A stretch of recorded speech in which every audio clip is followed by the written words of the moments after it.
విదేశాల్లో చదవాలనుకుంటున్నారా? అయితే విదేశ్ కన్సల్ట్ ని సంప్రదించండి.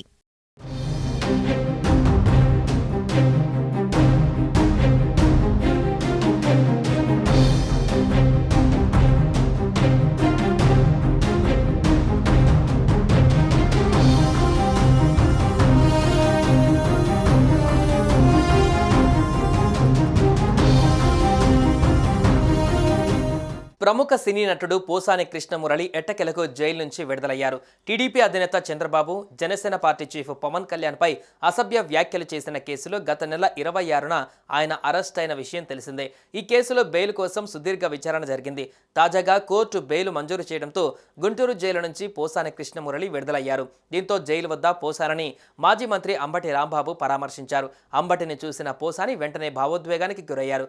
అంబటిని హత్తుకొని కంటతడి పెట్టుకున్నారు. జైలు నుంచి పోసాని విడుదల అవుతున్న విషయం తెలుసుకున్న వైసీపీ నేతలు భారీగా చేరుకుని ఆప్యాయంగా పలకరించారు.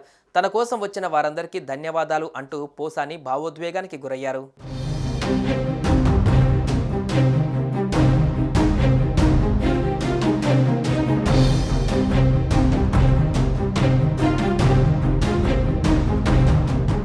ఫిబ్రవరి 26న ఏపీలోని ఓబులవారిపల్లె పోలీసులు పోసారని హైదరాబాద్లో అదుపులోకి తీసుకున్నారు. చంద్రబాబు, పవన్, లోకేష్ల పైన అనుచిత వ్యాఖ్యలు, మార్ఫింగ్ కేసుకు సంబంధించి అరెస్టు చేసిన పోలీసులు రాజంపేట కోర్టులో హాజరుపరిచారు. కోర్టు రిమాండ్ విధించడంతో జైలుకు తరలించారు.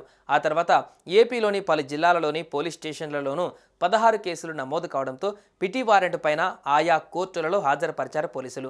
ఈ క్రమంలో రాజంపేట, నరసరావుపేట కేసులతో పాటు ఇటీవల నమోదైన కేసులలోనూ బెయిల్ వచ్చిన కొద్ది రోజుల క్రితం సిఐడి పోలీసులు కూడా అదుపులోకి తీసుకుని విచారించడంతో పోసాని విడుదలకు బ్రేక్ పడింది. అయితే ఈ కేసులోనూ ఆయనకు నిన్న ఊరట దక్కింది.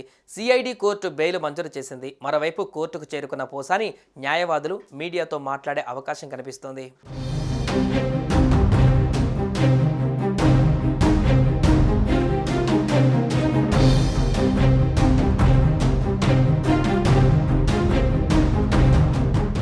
సుమన్ టీవీలో మీ పర్సనల్ అండ్ బిజినెస్ ప్రమోషన్స్ కోసం కింది నెంబర్కి కాంటాక్ట్ చేయండి.